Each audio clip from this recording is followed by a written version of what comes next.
My name's Michael Vittetoe. I'm a farmer in Washington County, Iowa, which is the southeast part of the state. Farm with my dad and sister. We're primarily corn and soybeans. We grow a little bit of cereal rye as well. Sometime in the mid 80s, late 80s, sometime in there, Dad and Grandpa got started no-tilling. I've been doing it ever since. And then we started cover cropping in around 2012, 2013, and slowly kind of ramped that up as we learned more about it. And we've been 100% cover crops on our operation for the last 3 or 4 years. So we just have a standard Kinsey 3600 with 3000 series row units on it. We've made some changes to this thing over the years from when we were just no-tilling to compared to now when we're planting into rye. So it all starts up front with the row cleaners. We've got the Yetter Shark Tooth row cleaners on short arm floating row cleaner setup.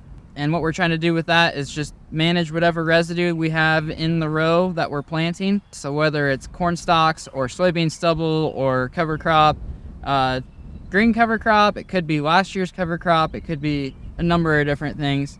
We're just trying to brush that stuff aside so we can have good soil, seed to soil contact in our row and not have a bunch of residue hairpinning.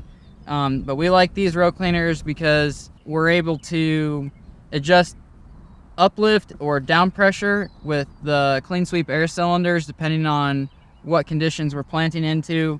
So heavier residue, we might need to be pushing them down a little bit. Lighter residue, we might be picking them up a little bit. So we've got flexibility on how aggressive we can be with those row cleaners, and they do a really good job of preparing the row for the rest of the row unit. So behind the row cleaners, we just have your standard double disc openers on the Kinsey 3000 row units.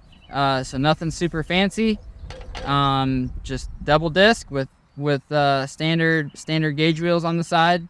The big thing about the openers is this row unit is controlled down pressure from the hydraulic downforce up here. So we've got an Agulator Sureforce system on here. So if it's wet conditions or wetter conditions, we might be picking up on the row unit.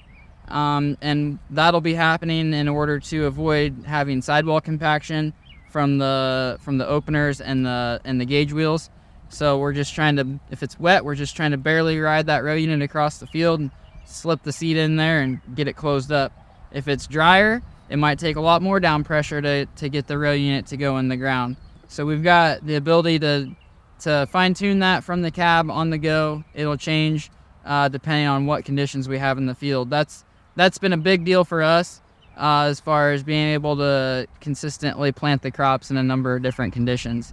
We haven't always had that. We just got that a few years ago. Prior to that, we had springs.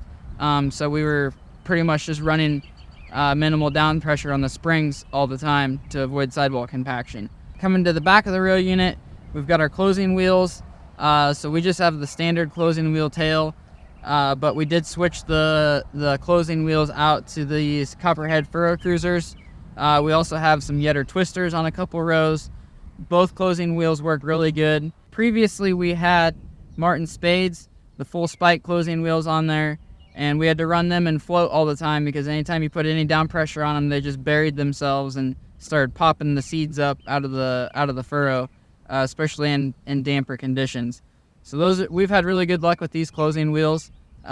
They work in a number of different conditions, from full tillage all the way to no-till and cover crops.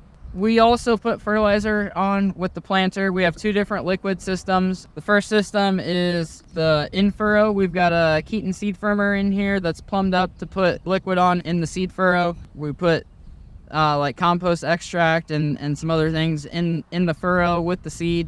And then any of the higher salt type fertilizers we're putting on in a 2x0 with this totally tubular setup that just dribbles the fertilizer behind the closing wheel. And then in order to incorporate this fertilizer and smooth things up a little bit, we're running this drag chain behind the closing wheels. So that just pulls a little bit of loose dirt over the furrow behind the closing wheels, and that drags a little bit of soil over top of the fertilizer as well to protect it from volatilization. It's just a matter of getting it adjusted properly, making sure you're getting the seed in the ground where you want it at the proper depth, and getting your furrow closed. That's the biggest thing.